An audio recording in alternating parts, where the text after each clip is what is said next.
मी राज्याचा अध्यक्ष झाल्यानंतर महाराष्ट्राचा दौरा सुरू माझा आहे.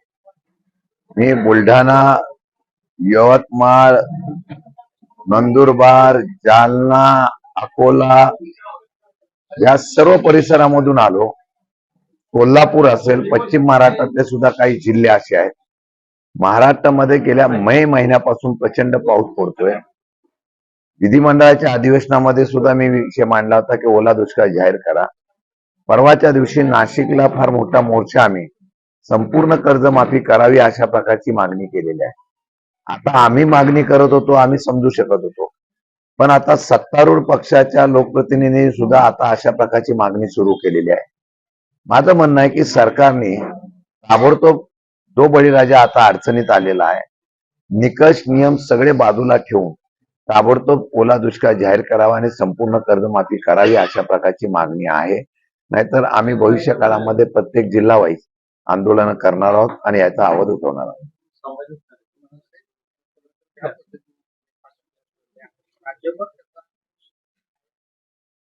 खरं म्हटलं तर या महाराष्ट्राची ओळख जी आहे ती सुसंस्कृत राजकारण म्हणून आहे. आणि या महाराष्ट्रामध्ये हल्ली काही वर्षापासून जाणीवपूर्वक, मी मुद्दाम बोलतो, जाणीवपूर्वक वाचाळवीर उभं केलेले आहेत काही पक्षाने आणि त्यांना बोलण्याची पूर्ण सूट दिलेली आहे. ज्या पक्षाकडे शिस्त म्हणून पाहिली जायचे त्या पक्षाच्या असलेला बेशिस्तपणाचा हा प्रकार महाराष्ट्रामध्ये होतोय असं माझा थेट आरोप आहे.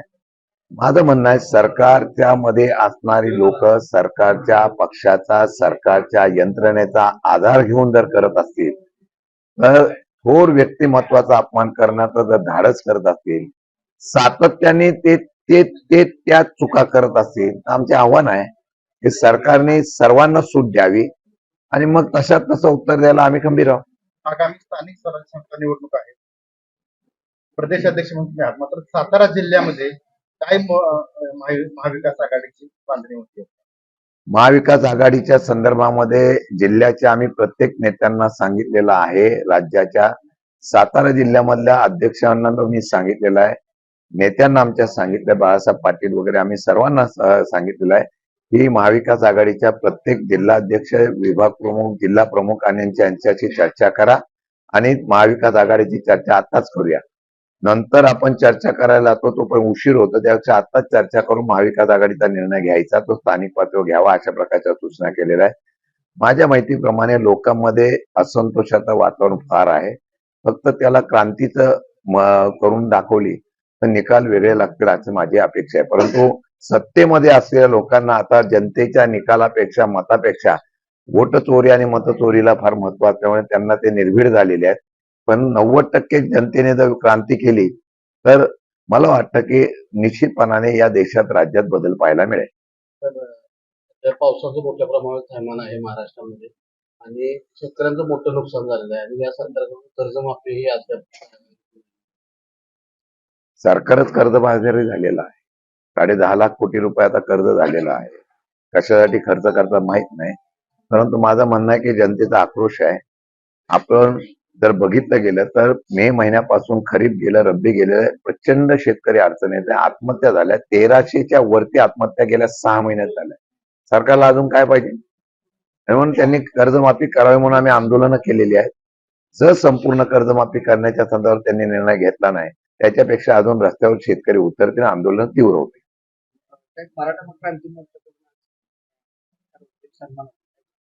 हे खरं म्हटलं तर एक समाजाचा घटक म्हणून मुंबईच्या वेशीवर ज्या ज्या वेळेला आंदोलनं झाली त्या वेळेला त्या ठिकाणच्या आलेल्या आंदोलकांना मदत करण्याची भूमिका आम्ही घेतलेली आहे.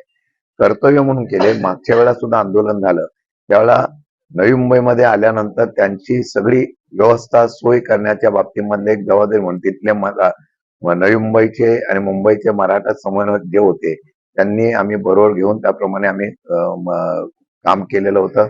यावेळेला सुद्धा सरकारने जाणीवपूर्वक या सगळ्यांचं आंदोलन कशा पद्धतीने हे होईल अशा प्रकारचा प्रयत्न केला होता. मुंबईला ती व्यवस्था नसल्यामुळे ते परत आंदोलक नवी मुंबईला आल्यानंतर आम्ही सगळ्यांनी त्यांची व्यवस्था करण्याचा प्रयत्न केला. ती व्यवस्था झाल्यामुळे सिडको एक्झिबिशन मध्ये आम्ही ती व्यवस्था केली. ते एक्झिबिशन आम्ही ताब्यात घेतलं आणि तिथं 15-20 हजार लोकांची व्यवस्था झाल्यामुळे ते आंदोलन रेल्वेने मुंबईला जायचे आणि आंदोलन करून परत यायचे. त्यामुळे आंदोलनाला धार वाढली आणि त्या आंदोलनाची ज्यावेळेला वेळ वाढला तरी सुद्धा आंदोलन स्थिर राहिलं. छगन भुजबळांकडून वारंवार आपल्याकडे जे आरक्षणाचं झालेलं आहे निर्णय त्याला आव्हान दिलं जातं. असं आहे की मलाही कळत नाही, ही स्क्रिप्ट आहे सरकारच्या मधली, भाजपने केलेली स्क्रिप्ट आहे. काही लोकांना मराठ्यांसाठी झुंजवायचं, काही लोकांना ओबीसी साठी झुंजवायचं, अशा प्रकारचा एक जाणीवपूर्वक केलेला हा समाजामध्ये दरी निर्माण करण्याचा प्रयत्न होता, असा माझा थेट आरोप आहे. मला अजूनही कळत नाही की मंत्रिमंडळामध्ये ते आहेत, निर्णय कॅबिनेट मंत्र्यामध्ये झालेला आहे, तो मंत्रिमंडळाचा निर्णय झाल्यानंतर परत त्याच्यावर नाराजगी बाहेर व्यक्त करत असतील ते करत असताना समित्या 2 झालेल्या आहेत. एक ओबीसी समिती, ओबीसी समाजाची समिती झालेली आहे, त्याच्यामध्ये सुद्धा आदरणीय भुजबळ साहेब आहेत. आता ती समिती झालेली असताना सुद्धा परत समाजामध्ये जाऊन लोकांमध्ये अशा प्रकारची चर्चा करणं मला वाटतं चुकीचं आहे. सरकार म्हणून भूमिका एक तर मुख्यमंत्र्यांनी स्पष्ट करावी आणि मग आम्हाला असं शंका आहे या माधून राजकारण परत करून आपला स्वार्थ साधण्याचा प्रयत्न केला जातोय. पण दुर्दैव आहे की महाराष्ट्रातल्या समाजाची असलेली एक असंगता ती विभाजन करण्याचा प्रयत्न जाणीवपूर्वक होतोय राजकारणासाठी, असा माझा थेट आरोप आहे. एबीपी माझा, उघडा डोळे बघा नीट.